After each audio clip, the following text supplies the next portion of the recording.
예, 안녕하십니까, 시청자 여러분. 예, 이제 벌써 이제 다 왔습니다. 이제 실탄, 주택 보급률에 대해서 좀 말씀드리는 시간을 갖도록 하겠는데요. 제가 또 연구한 분야도 있기 때문에 자세하게 좀 말씀을 드리는 시간을 갖도록 하겠습니다. 2021년도 주택 보급률 통계가 이제 있습니다. 자료 출처는 통계청이고요. 자, 통계청인데 주택 보급률을 매년마다 하지는 않는 것 같아요. 이렇게 보면은 뭐 4년 주기로 하거나 또 3년 주기로 이렇게 하는 것 같고요. 21년도가 최근 거고, 매년마다 하지 않는 이유가 주택 보급률이 갑자기 뭐 대폭적으로 증가를 하지 않습니까? 늘어나도 뭐 0.1, 0.001 이렇게 늘어나기 때문에 매년마다 또 할 필요가 없고요. 또 이게 주택 보급률 통계가 굉장히 중요하다 이렇게 보시면 되겠는데, 전국을 보면 주택 보급률을 보시면 102.2에, 그러니까 다시 말하면 주택 보급률 가구 수 대비해 가지고 한 거거든요. 우리나라는 100% 넘었어요. 그러면 한 가구에 봤을 때 한 가구당 한 집씩은 다 가지고 계셔야 돼요. 이게 주택 보급률이에요. 누구나 다 집이 있어야 되는데 가구 수별로요. 근데 없는 거죠. 자, 그러면 주요 지역만 볼게요. 자, 수도권을 보니까 수도권 어디죠? 서울과 경기도와 인천이죠. 근데 주택 보급률을 보니까 96.8%, 100%가 안 넘지 않습니까? 그 다음에 이제 보면 서울이죠. 서울은 94.2%. 그 다음에 여기 보시면 인천이 97.5% 이렇게 돼 있죠. 지방 광역시를 보니까 대전이 97%네요. 그 다음에 보면 경기도가 98.6%죠. 자, 그 외에는 다 100%가 넘어요. 상당히 우리나라는 주택 보급률이 좋은 편이에요. 자, 그런데 여기서 가장 주택 보급률이 낮은 지역이 어딜까요? 당연 서울이죠. 자, 서울이 그러다 보니까 집값이 비싼 겁니다. 94.2%예요. 그 다음으로 낮은 데가 어딘가를 보니까 보시면 대전이네요. 대전. 예. 대전도 상당히 주택 보급률이 꽤 나타났다는 거죠. 그 다음에 어디냐는 거죠. 인천이죠. 그 다음에 이제 보면은 경기도. 주택 보급률은 이렇게 나타나고 있어요. 어쨌든 주택 보급률이 가장 낮은 데는 서울이다. 이렇게 보시면 돼요. 그래서 서울의 집값이 전반적으로 비싸게 나타나고 있다. 자, 그 다음에 이제 보시면 주택 보급률보다 더 중요한 게 있죠. 주택은 많은데 왜 내 집은 없어? 항상 이렇지 않습니까?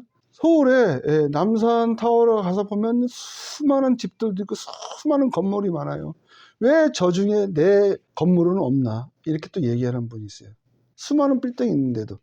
자, 그와 같습니다. 자, 자가주택 점유 비율을 좀 말씀을 좀 드려볼게요. 자가주택 점유 비율인데 전국을 보니까 57.3%예요. 자가주택 점유율이 뭐냐면 총 가구수 대비 내 집을 소유하고 있는 사람이 몇 명이냐, 이 비율을 본 겁니다. 그럼 여기서 보시면 우리나라가 2020년도에 총 2000세대의 가구수를 가지고 있는데 자가 점유는 1198세대네요. 그래서 57.3%다 이렇게 나타났고요. 제가 이렇게 해놓은 게 자가 점유 비율이 가장 낮은 데가 어디냐면 바로 서울이다. 그래서 서울이 집값이 비싼 거예요. 서울 같은 경우는 43.5%로 비율이 가장 낮은 데가 서울이에요. 자, 그 다음으로 좀 자가 점유 비율이 낮은 데가 어딘가 이렇게 또 보니까 여기 보면 수도권이죠. 자, 수도권이 51.3%네요. 예, 그러니까 수도권, 서울, 경기도, 인천, 직갈시 이렇게가 집값이 비쌀 수밖에 없어요. 자가 점유 비율이 낮기 때문에. 예. 자, 그러면 지방을 한번 볼게요. 지방 중에서도 자가 점유 비율이 낮은 데가 대전이네요. 대전은 51.7%예요. 또 낮은 데가 어딨냐 이렇게 보니까 부산은 59.7%예요.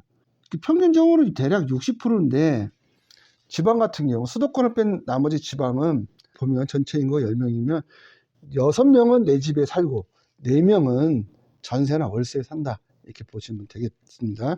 자, 그러면 서울은 10명이라면 4명만 내 집에 살고 6명은 전세나 월세에 살고 있다. 이렇게 보시면, 이게 자가 점유 비율입니다. 자, 이렇게 보시면 되겠고요. 자, 그런데 그러면 두 번째, 신규 아파트 공급을 얼마나 하는지 한번 보자고요. 서울은요. 자, 이거는 제가 직접 다 연구한 겁니다. 자, 그러면 2014년 12월 29일 날 부동산 3법이 통과하면서 재건축, 재개발이 활성화됐어요. 그래가지고 보면은 신규 아파트 현황을 볼게요. 언제가 많았냐면 2017년도에 약 32,000세대가 공급이 됐어요. 그 다음에 2019년도에 32,000세대, 여기도 약 31,780세대니까 약 2,000세대라고 보고요. 그 다음에 이제 현 정부 들어와서 2022년도 볼게요. 갑자기 9,000세대로 이렇게 줍니다. 그 다음에 올해 볼게요. 올해 2023년도죠. 8,872세대. 22년보다 23년도가 더 줄었고, 그럼 2024년도에 서울의 신규 아파트 공급은 어떻게 될 것인지, 그거는 이제 다음 파워포인트 자료를 보시면 나와 있는데, 어떻든 이렇게 보면 전체 이제 부동산 시장을 제가 이렇게 보니까 박근혜 정부 들어서면서 부동산 하락기였어요. 2014년도. 또 2015년도 하락기예요. 그 다음에 2015년부터 본격적인 분양가 상한제가 폐지되면서 신규 아파트가 고가 분양이 되기 시작했습니다. 자, 그때부터 부동산 시장이 또 반등기에 들어왔죠. 그게 본격적으로 2016년부터 반등기가 들어왔어요. 그래서 2017년도 또 부동산 반등이 됐고요. 2018년도에 문재인 정부가 들어서면서 또 반등기가 시작됐고, 2019년도에 성장기, 또 2020년도에 성장기 들어왔고, 이제 문재인 정부 또 마지막 2021년부터 부동산 하락기 초기에 들어온 거예요. 부동산 정책이 굉장히 강력하게 이제 강화 정책이 들어왔죠. 우리가 얘기하는 양도세라든가 취득세라든가 엄청난, 그 다음에 종합부동산세라든가 이때 이제 많이 나왔던 겁니다. 그 다음에 2022년부터 다시 어떻게 됐다? 정부가 바뀌면서 부동산 또 하락기가 된 거죠. 문재인 정부 임기 1년 놔두니까 초기 하락기가 들어왔고, 이제 본격적인 하락기가 들어왔고, 또 23년도도 역시 보면 부동산이 성장하지 않은 하락이라고 보여집니다. 우리가 24년도는 어떻게 나타날 것인지 한번 볼게요. 자, 24년도 국내 건설 수주 전망을 보니까 공공은 조금 늘어나네요. 근데 민간은 줍니다. 결국은 공급량이 준다는 겁니다. 공급량이. 자, 그러면 여기 보면은 주거용과 비주거용도 이렇게 있잖아요. 전년 대비 22년보다 23년도를 비교를 해보니까 주거용 또는 비주거용도 줄었다는 겁니다. 22년보다 공급량이 없었다는 거죠. 자, 그러면 24년도는요. 23년 대비 24년은 더 준다는 겁니다. 밑에 비주거용도 더 준다는 거고요. 자, 그러면 이게 증감률을 여기 보면 개가 있죠. 증감률. 22년도 대비 23년도는 더 줄었다는 거고, 그럼 24년도는 23년도 대비 24년도니까 더 줄었다는 이야기입니다.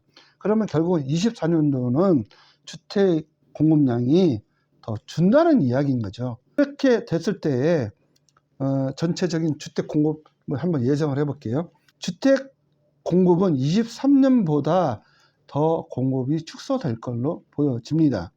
자, 그리고 서울시 아파트 10년간 통계 조사를 해보니까 역대 두 번째 공급 축소가 예상이 된다. 제가 이렇게 말씀을 드릴 수 있어요.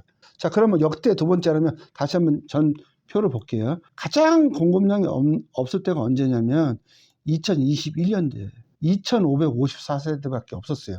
바로 이거보다는 좀 많을 거예요. 이거보다 많지만 23년보다 적기 때문에, 그러면 23년보다 적으면은 24년도는 한 7,000세대 또는 6,000세대가 되지 않겠냐. 그러면 전체적인 통계를 봐서는 역대 두 번째가 적다는 것을 예측해 볼 수 있다는 거 아닙니까?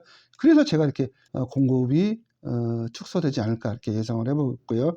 여기에 더 중요한 게 있죠. 공공주도 주택보다는 민간 부문의 공급이 더 축소가 될 걸로 보여집니다. 이게 2024년도 주택 공급을 예상해 볼 수 있는 그 시나리오다 이렇게 보시면 되겠고요. 통계가 이렇게 나타나면 거의 대동소이하게 흘러가지 않을까 보여집니다. 그래서 이게 바로 또 주택 시장에 미치는 영향이 좀 지대하게 나타날 걸로 보여집니다. 예, 제 7탄 주택 보급률을 이렇게 설명을 드렸는데, 주택 보급률 통계를 보니까 2023년도보다 2024년도가 더 적다. 그리고 주택 보급에 있어서도 공공이 주도하는 게 있고 민간이 주도하는 게 있는데, 오히려 민간이 주도하는 부분이 더 공급량이 준다라고 이렇게 예상해 볼 수 있는 거죠. 자, 그렇다면 민간 부분이 더 준다면은 특히 신축 아파트 같은 경우, 특히 서울 같은 경우는 청약 경쟁률이 더 치열해질 것이다. 그리고 지금도 2023년도 고가 분양을 하는데 이 고가 분양이 연속적으로 계속 이어질 걸로 보여집니다. 이렇게 해서 제7탄 주택 보급률까지 주택 시장에 미치는 영향 분석을 해봤고요. 이제 마지막 이제 최종 이제 결론을 도출해 보겠습니다. 이렇게 시청자 여러분 장시간 동안 시청해 주셔서 감사합니다. 감사합니다.